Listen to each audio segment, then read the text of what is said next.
We focus on history, culture, religion, art, social, and philosophy of Nusantara.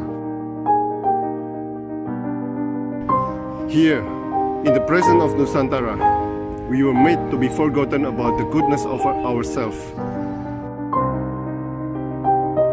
Because negativity seems to be more interesting for us. Now, I'm Sutoyo Raharto and friends assist you to remind you, to awaken you that we still can find the gems of Nusantara. They are the great sights of Nusantara.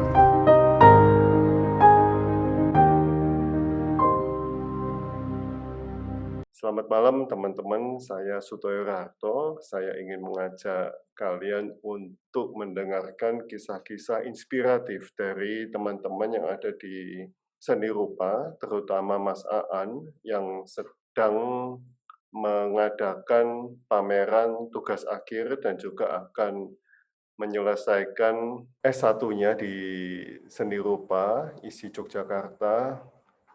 Saya atau bisa diomong kami selaku yayasan selalu dapat memberi sangat bangga oleh prestasi dan kerja keras Mas Aan dan teman-teman lain yang sudah menerima beasiswa dari yayasan selalu dapat memberi dan bisa menyelesaikan studi mereka. Mungkin Mas Nurrohman dulu yang sambutan Mas, lalu diikuti oleh kisahnya Mas Aan yang sangat inspiratif.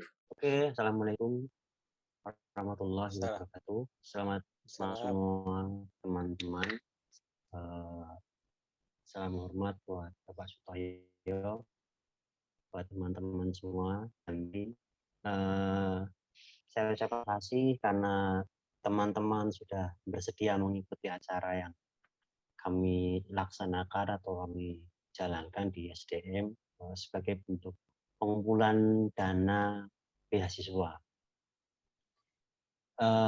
Pastilah kiranya acara ini tidak akan pernah terselenggara ketika teman-teman yang di sana tidak ikut tidak ikut berpartisipasi di acara ini. Jadi saya benar-benar mengucapkan banyak terima kasih atas dukungan yang selama ini teman-teman dukung ke acara-acara kami di SDM ini. Ini udah ketiga kalinya acara ini berjalan dan mungkin ada beberapa teman-teman yang baru ikut dan teman-teman yang lain sudah biasa ikut di acara ini. Pokoknya saya ucapkan banyak-banyak terima kasih dan semoga acara ini menjadi sebuah berkah yang baik untuk kita semua, menjadi jalan pintu-pintu rezeki baru untuk kita semua, menjadi amal baik untuk kita semua. Semoga apa yang kita jalankan, apa yang kita laksanakan saat malam ini atau acara ini menjadi sesuatu yang baik di kemudian hari dan baik semua memberikan hal-hal yang positif untuk kita semua.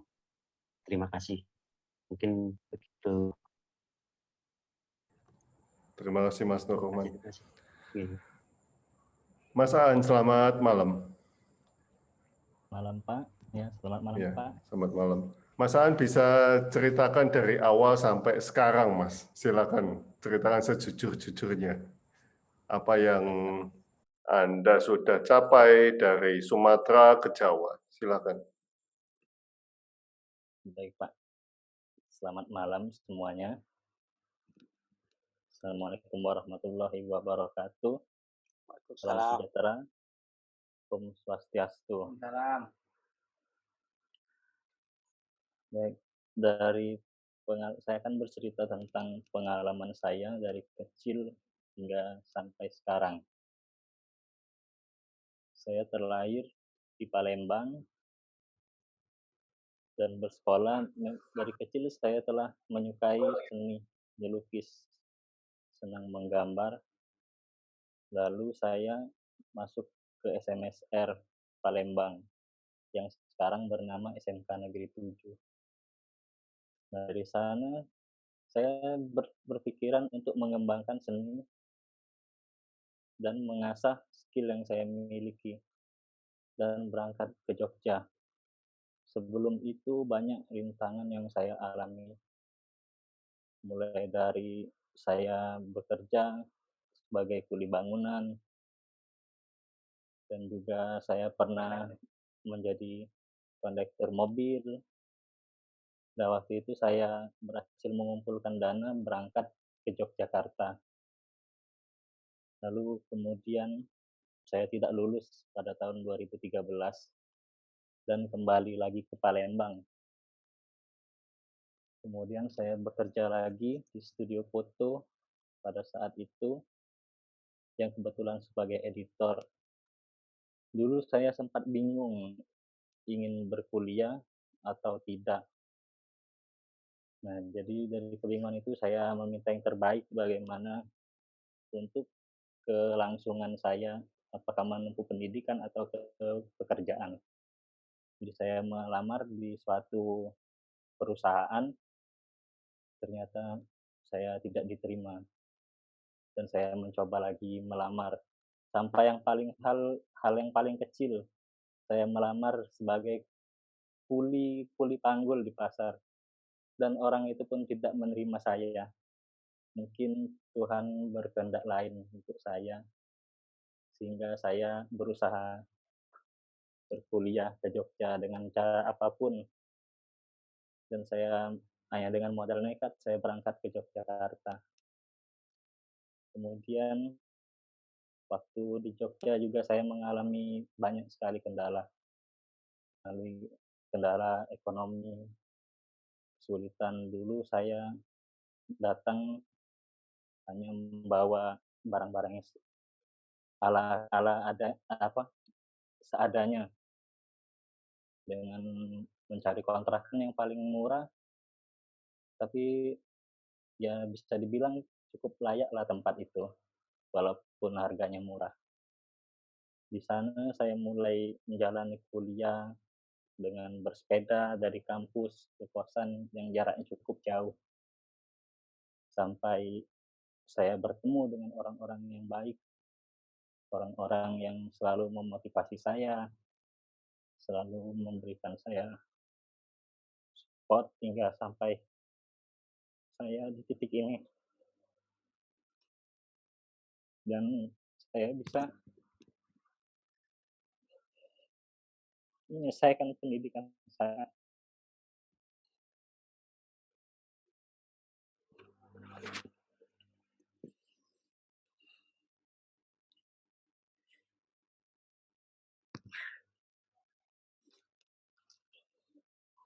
Mohon maaf sebentar ya Pak. Ya, mungkin teman-teman yang belum mengetahui apa yang disebutkan tadi, SDM itu adalah yayasan selalu dapat memberi yang saya dirikan pada waktu 2018. Nah, sebetulnya yayasan ini sudah aktif sejak tahun 2015. Tujuannya pada waktu itu awal-awalnya adalah kita menghubungkan mahasiswa-mahasiswa yang dari China untuk berkegiatan sosial, yaitu membantu sekolah-sekolah yang di perkampungan, pedesaan. Waktu itu awalnya di Surabaya, lalu merembet ke Bali, ke Lombok, ada juga yang ke Jogja. Ya. Mereka sebetulnya dari pagi sampai siang kegiatannya adalah membantu anak-anak yang ada di siswa-siswa yang di kampung, di pedesaan untuk belajar bahasa Inggris, untuk memperkenalkan budaya Cina. Bermainlah game. Lalu siangnya mereka belajar membatik, belajar menari, belajar memasak, dan tentu saja itu semua yang dipelajari adalah perkenalan tradisi dan budaya Indonesia. Nah, kalau di Bali itu mereka bisa sambil main ya. Di Jogja mereka melihat wisata juga ke pantai dan sebagainya. Nah, awal-awalnya kegiatan itu hanya untuk orang China masuk ke Indonesia. berkegiatan sosial. Lama-lama, saya ada satu siswa saya, mantan siswa saya yang menghubungi saya.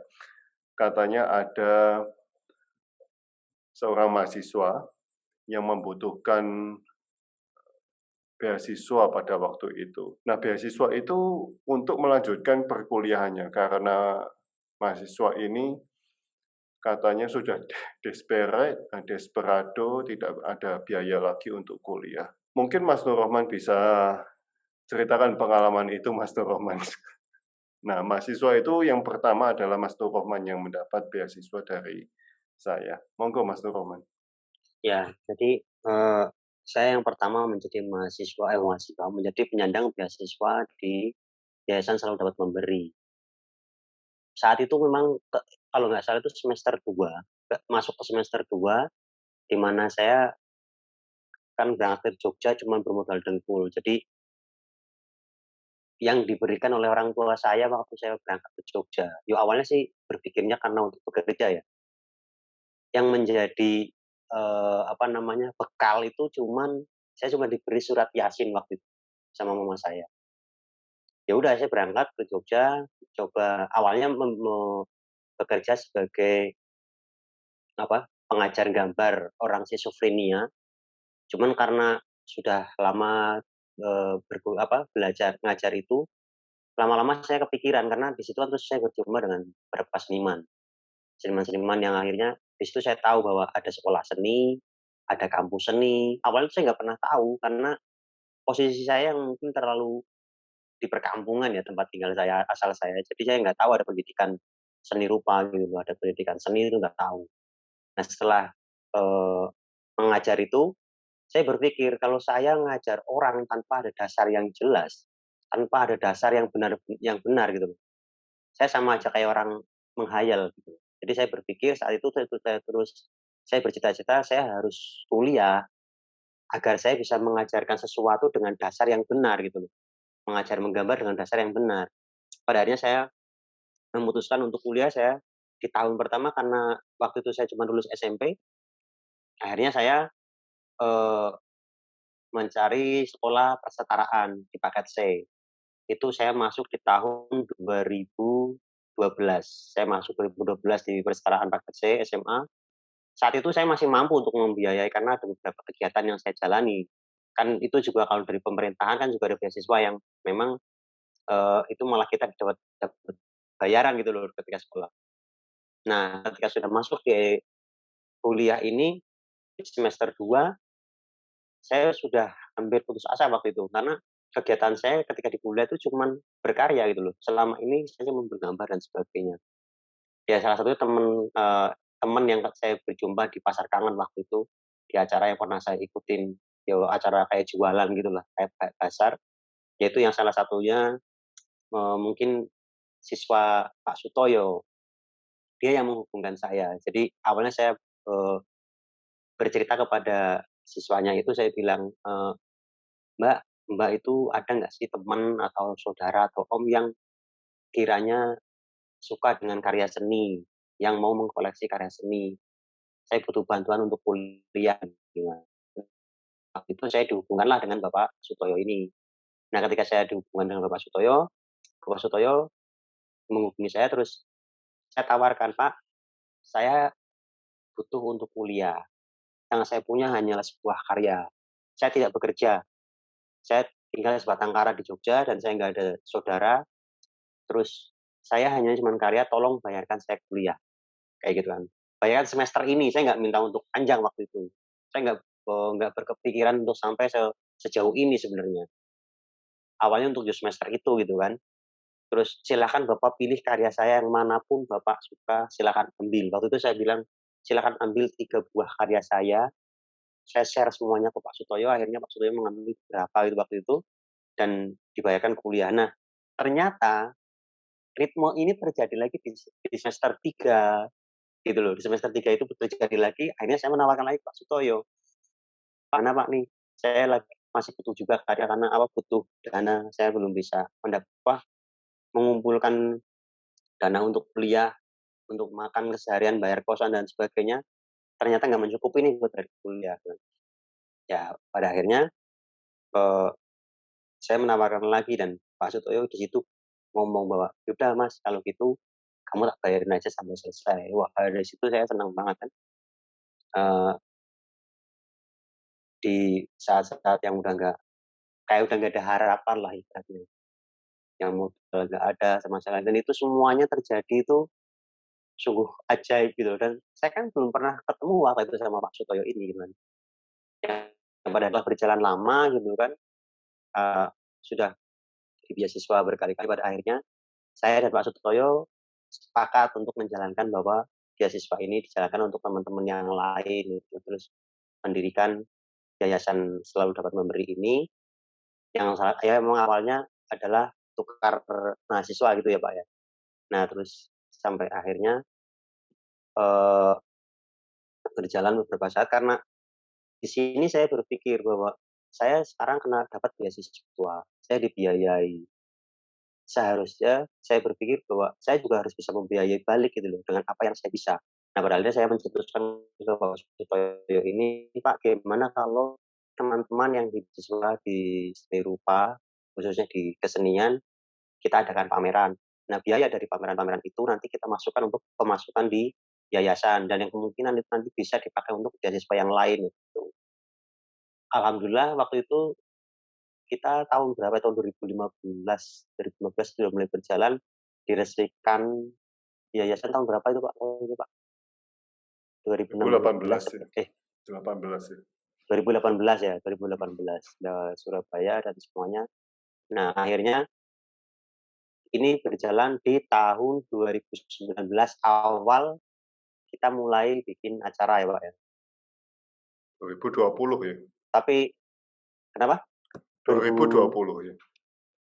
Ya 2020 awal pameran di Ciputra World, di Ciputra World itu alasan yang pertama. Gitu. Ya Oke. kalau tanpa oke. Ya, silakan Oke, lanjut. dilanjut. Nah, ini semua terjadi ya menjadi sebuah apa ya? Awalnya ini saya menjadi berpikir untuk ikut menjadi salah satu mencarikan dana atau kegiatan untuk beasiswa ini, karena saya selalu ingat kata-kata Pak Sutoyo itu. Dan itu saya pegang teguh lah sampai sekarang, menjadi pegangan buat saya bahwa Pak Sutoyo pernah bilang sama saya gini, Mas, kalau kamu mau membantu orang, bantulah saat itu. Bantu dengan apa yang kamu punya saat itu. Jangan kamu membantu menunggu kamu punya gitu. Jadi kalau kamu punya 5.000 saat itu, bantulah dengan 5.000. Nggak usah kamu menunggu kamu punya 10.000 atau kamu punya 100.000 baru kamu membantu. Nah dari situ saya menangkap bahwa ketika kamu ingin membantu seseorang, maka bantulah saat itu dengan apa yang kamu punya. Baik itu tenaga, rezeki, apapun itu gitu. Oleh karena itu saya menjalankan ini, mengadakan pameran ini salah satu bentuk, ya ini cara saya membantu gitu, untuk membantu teman-teman yang lain gitu. Pokoknya Pak Sutoyo ini benar-benar motivasi tenan, benar-benar motivasi saya. Saya lupa Terima loh kasih sudah. Pak Sutoyo. Terima kasih. Saya sudah lupa. Terima kasih. Luar Oke, biasa. kembali ke Mas Aan, Mas. Ya, silakan Mas. Baik, Silakan, Pak. silakan. Mohon maaf semuanya.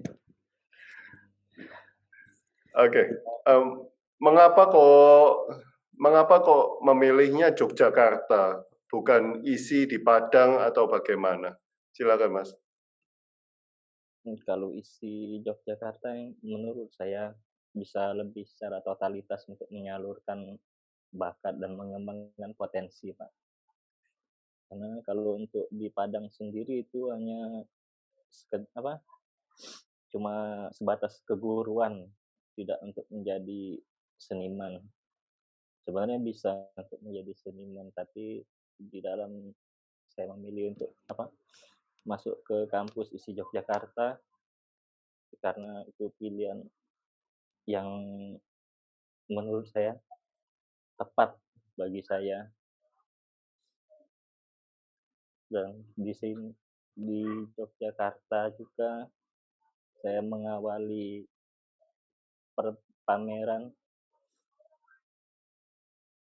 bersama teman, dan kemudian Saya yang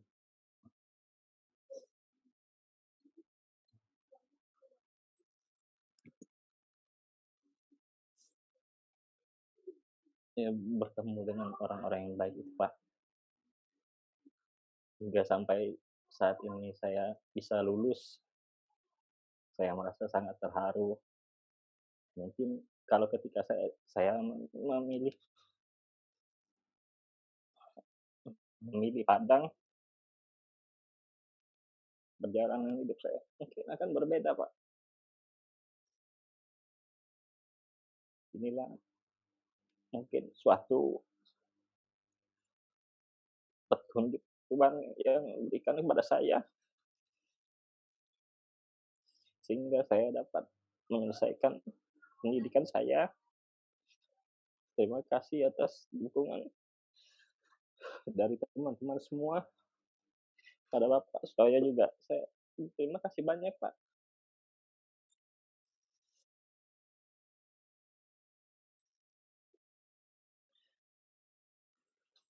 Mas Aan, ada satu ketika waktu Anda ambil cuti, Mas.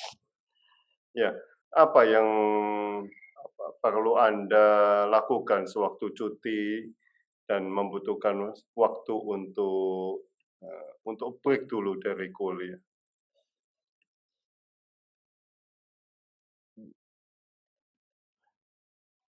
Saya takut nangis lagi, Pak, kalau saya bercerita. Pertanyaan Bapak itu saya menjawabnya terbata-bata.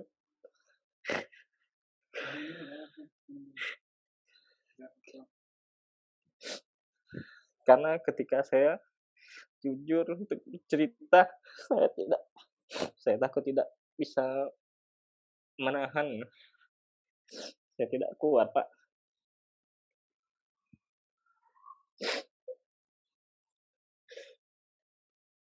Ya mungkin itu tidak bisa saya ceritakan.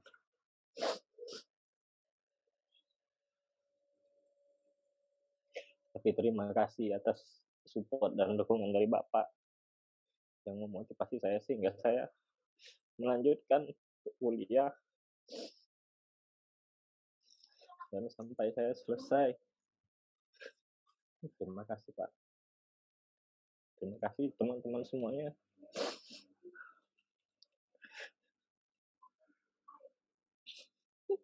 Oke, boleh break dulu.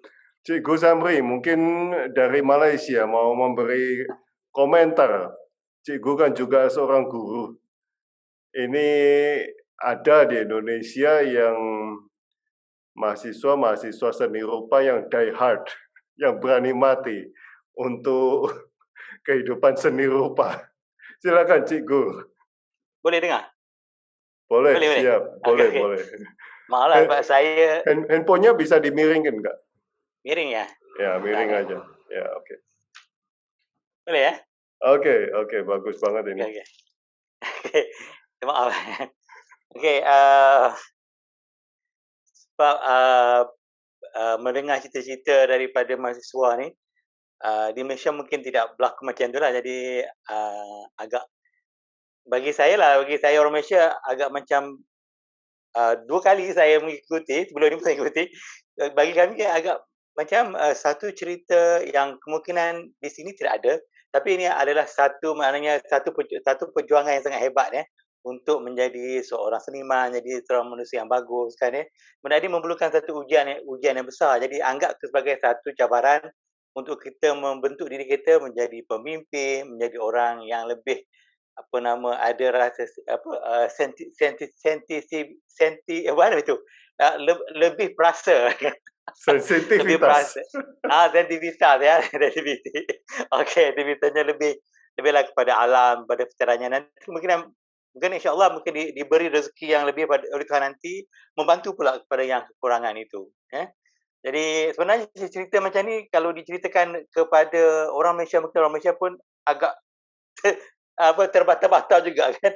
Jadi sebab di sini semenjak Dr. Mahathir memegang tampuk pemerintahan, jadi segala untuk pembelajaran tu dikira disponsor. Jadi macam untuk orang-orang Melayu dia ada satu badan khas yang memang akan ditaja daripada sekolah menengah universiti sampai keluar lah, untuk melahirkan banyak golongan-golongan tempatan ini menjadi orang yang lebih ke depan, jadi memegang beberapa jawatan lah dalam dalam kerajaan dan sebagainya. Yang itu yang ada di Malaysia, tapi di Indonesia nampaknya dia agak sama rata ya. Jadi maknanya semuanya sama. Tapi di Malaysia dia istimewa sikit. Jadi orang Bumi Putra ni, orang Melayu ni diberi istimewa lebih lagi. Diberi peluang banyak. Tapi saya melihat bahawa Indonesia ni walaupun macam tu, orang-orangnya sangat sangat gigih lah, sangat sanggup berdaya saing. Dan sebab kita lihatlah dari segi apa pun mereka akan ke depan. Kan, muzik ke filem ke, mereka akan ke depan. Termasuklah seni tampak lah. Jadi orang Malaysia pun masih lagi gagal lah untuk menyaingi, walaupun kami mempunyai banyak-banyak kemudahan ya. Kalau tengok kemudahan di Malaysia ni memang sangat ke depan.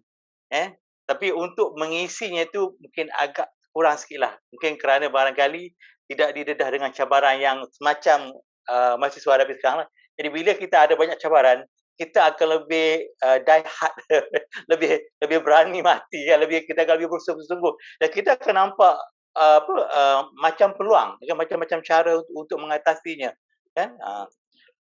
Itulah yang boleh saya ceritakan daripada pandangan saya saja. Tidak mewakili satu Malaysia. Okey. Okey. Teman-teman ada yang mau bertanya? Mungkin Bu Kusmawati mau kasih komentar. Ya, Nyimak dulu. Oke, Mbak Satya, silakan Mbak Satya. sebenarnya saya nggak tahu ya, kalau misalkan saya pikir tuh jenjang pendidikan yang masih dasar gitu yang untuk yang dibantu oleh yayasan ini. Tapi saya dengar tadi, saya benar-benar terharu dan berharap saya juga bisa ambil andil dalam program ini ya. Karena jujur saya dengarnya benar-benar terharu tadi dengar cerita itu. Begitu. Nggak pernah terpikirkan ya bahwa mahasiswa-mahasiswa kita yang yang ada di sekolah seni sekolah seni kan itu mengalami hal seperti begini, dan mereka tidak satu dua orang, Mbak Satya. Mereka berapa, Mas Nur Rohman, kejadian-kejadian seperti ini berapa, Mas Nur Rohman?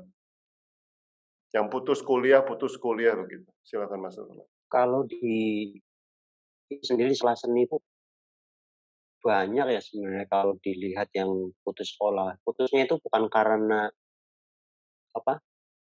putusnya itu biasanya memang terkendala karena masih banyak kan orang tua yang tidak bisa memahami bahwa kesenian itu ngapain sih gitu loh.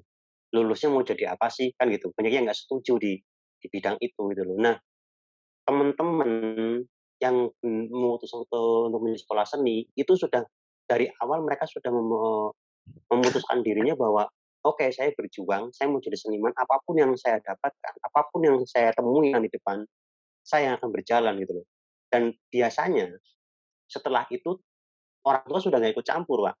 Jadi dia memilih kuliah seni, biasanya beberapa mungkin kalau yang memang paham dengan dunia seni akan didukung ya.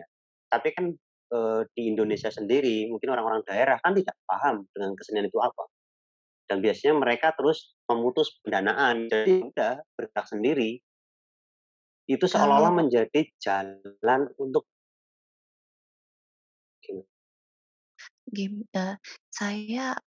saya kan kebetulan ya memang latar belakangnya juga sama ya, kuliah seni.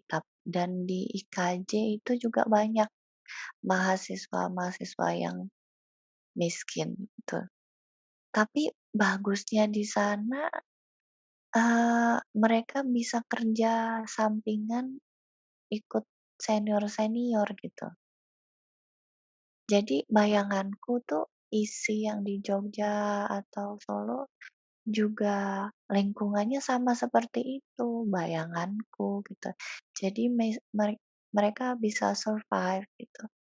Saya pun juga nggak dapat dukungan waktu kuliah seni dulu gitu. Tapi kita bisa bertahan hidup ya kalau nggak ngamen di jalan di depan Cikini itu kan gampang cari genjreng-genjreng lumayan, atau misalkan ada pertunjukan apa kita ikut atau ada syuting apa. Nah, kita bertahan hidupnya dari situ. Aku nggak kepikiran bahwa diisi bisa sampai sesulit ini gitu loh.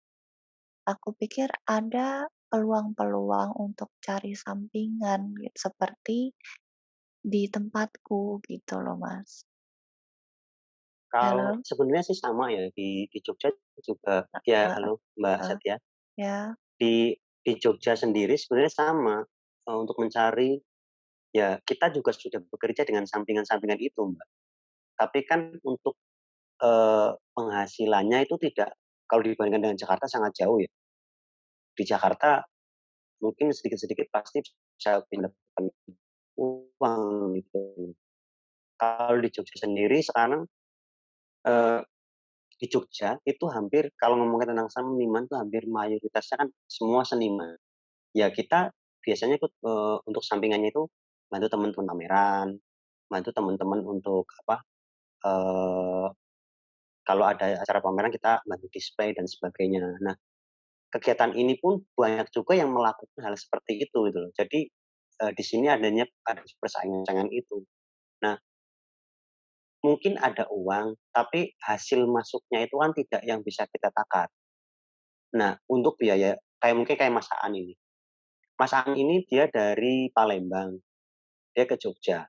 Tanpa ada saudara sama sekali. Dia sudah mengikuti banyak pekerjaan, Mbak. Dari yang dia menggambar sebagai menerima gambar untuk, apa namanya, lukis wajah, mungkin dia bantu teman-teman seniman, maaf, mungkin jadi kayak artisan gitu, terus pakai yang lain dan itu semua dikerjakan demi untuk mengumpulkan untuk kuliah. Belum nah yang biayanya kan bukan hanya kuliahnya aja, Mbak. Kalau diisi kan, untuk biaya praktek dan sebagainya itu kita tanggung sendiri. Terus biaya UKT, untuk kami biaya kadang bayar kontrakan dan sebagainya, kebutuhan hidup gitu kan. Nah itu yang sampai akhirnya kemungkinan ketika pas waktu, pembayaran kita tidak ada gitu. Tapi ya nggak semuanya, nggak semua teman-teman dari ISI itu seperti itu tidak, cuman memang ada beberapa yang kurang beruntung gitu. Pemutusan jalan, udah modalnya modal dengkul gitu. Jadi nggak ada saudara sama sekali, nggak ada dukungan sama sekali yang pada akhirnya ya seperti itu. Kalau untuk beberapa yang keluar sampai, nggak bisa melanjutkan kuliah itu semuanya memang tidak hanya terpatok pada biaya ya, tapi kepada si anak itu sendiri kadang-kadang. Mereka yang tidak mau berjuang dengan kuat pada akhirnya menimbulkan keluar, entah yang ada yang, mampu, ada yang dukung dari orang tuanya, tapi dia tidak bisa menyelesaikan kayak gitu. Nah, kami, dari yayasan ini kan membantu memilih orang-orang yang seperti itu, yang memiliki juang tinggi untuk belajar, untuk berubah menjadi lebih baik, tanpa dia tapi tidak mampu untuk, pembiayaannya gitu, di situ. Salah satunya ya ini tadi Mas Aan kebetulan ini hari dia baru selesai TA nih. Dia tadi baru selesai sidang dan baru menyelesaikan studinya secara banyak karena nggak kuat menahan tadi itu perasaannya. Beberapa teman-teman ada yang kurang beruntung, yang mungkin kalau kayak Mas Aan mungkin kurang beruntung karena datang ke Jogja nggak ada, apa namanya, saudara dan sebagainya, mungkin kenalan juga belum banyak gitu kan.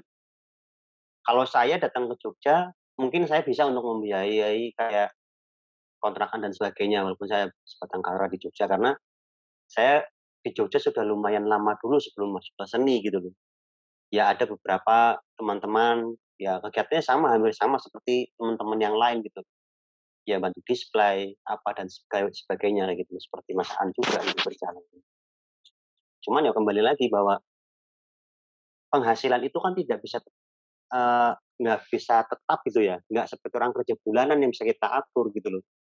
Yang tiba-tiba kita harus beli bahan sekian untuk praktek sekian, terus tiba-tiba ya mungkin hal-hal yang tidak terduga, entah kita sakit dan sebagainya, itu kan menguras semua tabungan yang tadinya kita udah siapkan nih untuk bayar kuliah, atau untuk apa, tiba-tiba banyak hal yang jadi akhirnya ya apalagi kayak sekarang gini. Jadi ya kita nggak ini, kayak hal-hal yang seperti ini sekarang kan kita nggak pernah berpikir tentang ini gitu loh. Tidak pernah membayangkan bahwa akan masuk era pandemi seperti ini, ya ini sangat berpengaruh juga buat teman-teman gitu loh. Nah itu hal-hal yang tidak terduga itu pun banyak terjadi ya teman-teman yang saat itu gitu loh. Kalau ngomong ke semua, nah ini kan yang kita bantu, itu kan barisan orang-orang yang memang tidak beruntung itu Mbak Setia. Kalau teman-teman yang lain ya banyak yang beruntung, yang didukung, terus ketemu teman langsung mungkin kakaknya dulu pernah sekolah di seni, kampus apa, beasiswa, terus sudah menjadi seniman, terus mereka bisa ngikut ngajak adiknya, terus ada yang saudaranya mungkin udah jadi seniman, diajak kayak gitu-gitu loh. Nah tapi orang-orang yang masuk ke dunia seni dengan baru, tanpa ada saudara dan siapa atau kenalan yang kuat, itu kan benar-benar berjuang sendiri. Sudah orang tua yo nggak begitu mendukungnya gitu kan, karena ya udah kamu berjuang aja, jalan sendiri. Dulu saya waktu pas ngambil keputusan ini pun saya pernah bilang, saya sendiri ya, saya mengambil keputusan waktu itu sama orang tua saya bilang gini, "Ma, saya cuma minta doa saja saya Mama. Saya mau kuliah. Saya nggak bakal minta biaya lagi karena memang saya tidak direstui gitu loh. Tapi saya akan buktikan. Saya harus kuliah, saya kerja apapun itu, dan semuanya itu ya demi kebaikan kita ke depan lagi gitu loh. Tidak hanya cukup sebagai ya udah di keluarga tuh cuma lulus SD aja sudah cukup, SMA aja sudah cukup gitu kan. Saya nggak mau itu gitu. Saya seenggak-enggaknya naikkanlah derajat sedikit orang tua gitu dengan apa yang kita jalankan. Ya sudah, dan orang tua pun saat itu cuma memberikan saya tadi tuh Mbak, cuman dia memberikan saya surat Yasin itu untuk kuliah, untuk aku berangkat ke Jogja. Dan saya juga nggak tahu, dia pikirnya anak mau pergi merantau paling diongkosin lah uang atau apa buat jajan atau buat nanti persediaan kamu di sana apa. Ini cuman, "Mas, eee, Man, tolong kamu bawa ini aja." Ya udah, yang ada cuman Yasin, saya bilang, ya udah setiap hari saya baca itu gitu. Setiap waktu habis sholat saya baca terus. Ya dengan keyakinan ya, kembali lagi ke keyakinan kan. Ya saya yakin, oke Pak, berarti ini mama saya ngasih ini mungkin ada sesuatu yang baik di sini gitu kan. Udah saya baca tiap hari dan ya alhamdulillah bisa ketemu dengan banyak teman dan sebagainya. Pada akhirnya terus berjalan sampai ya sampai saat ini. Kurang kurang lebih seperti itu Mas. Halo. Sudah Pak, sepertinya seperti itu Pak. Oke. Ini Bu Kusmawati dulu zaman saya kuliah di IKJ Tari, saya juga membiayai uang kuliah sendiri dengan hasil pertunjukan tari di mana-mana. Karena bekal saya bisa menari, beberapa tari daerah yang dibayari orang tua hanya kuliah saya di kampus ISIP Lenteng Agung. Dulu juga zaman saya di IKJ tahun 77, tiap bikin karya selalu kerjasama dengan Fakultas Musik, Sinema, Teater, dan Seni Rupa, saling bantu dan gratis karena kami kekeluargaan, bahkan para dosen akan siap bantu dengan segi material. Tapi kalau sekarang nggak tahu masih ada seperti dulu atau tidak. Oke. Enak banget kalau gitu. Pak Sati ada yang mau ditanyakan lagi? Enggak, aku rasa cukup. Oke. Ke Mas Septian masih. Mas Septian.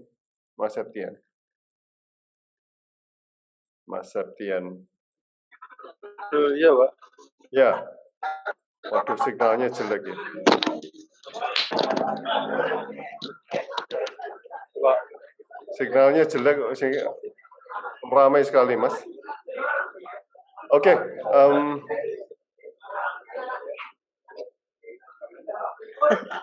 Lagi nonton bola ini Septi yang kayaknya. Oke, saya